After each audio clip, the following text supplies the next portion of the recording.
ભરૂચની આમોદ નગરપાલિકામાં 42 ને નોટિસ ફટકારવામાં આવી। 6 પૂર્વ પ્રમુખ અને 7 ચીફ ઓફિસર સહિત 42 લોકોને નોટિસ ફટકારવામાં આવી છે। 14માં નાણાં પંચની ગ્રાન્ટના દુરુપયોગ બાબતે આ નોટિસ ફટકારવામાં આવી છે। વિકાસ માટેના 10 કરોડ પેટ્રોલ પુરાવામાં વાપરી નાખ્યા। 2015 થી 2020ની સરકારી ગ્રાન્ટને મનફાવે તેમ વાપરી હોવાનું સામે આવ્યું છે। ગ્રાન્ટમાંથી રોડ, રસ્તા, ડ્રેનેજના કામ કરવાના હતા। વિજિલન્સની તપાસ બાદ તમામનો ખુલાસો માંગવામાં આવ્યો છે। 42 જેટલા કર્મચારીઓને નોટિસ ફટકારવામાં આવી છે। આમોદ નગરપાલિકામાં 42 લોકોને નોટિસ। રફીક મેમણ અમારી સાથે જોડાયેલા છે। રફીક, જે પ્રમાણે આમોદ નગરપાલિકામાં તપાસ કરવામાં આવી અને હવે 42 લોકોને નોટિસ પાઠવવામાં આવી છે, શું છે માહિતી?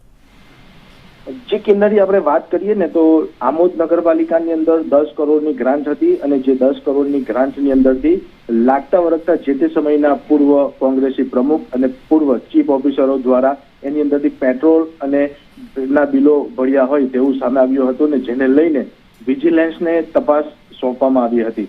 જે વિજિલન્સની તપાસની અંદર 14માં નાણાં પંચમાંથી અપાયેલી જે ગ્રાન્ટો હતી, જે ગ્રાન્ટો રોડ, ડ્રેનેજ સહિતના કામોમાં વપરાય, પરંતુ સરકારની ગાઈડલાઈનનો ભંગ કરી અન્ય જગ્યાએ આ રકમને વાપરવામાં આવતા તે આ તમામ 42 જેટલા લોકોને નોટિસ આપવામાં આવી છે અને તમામને વિરોધ કાર્યવાહી કરવામાં આવશે તેવી નગરપાલિકાના ચીફ ઓફિસરે વાત કહી હતી।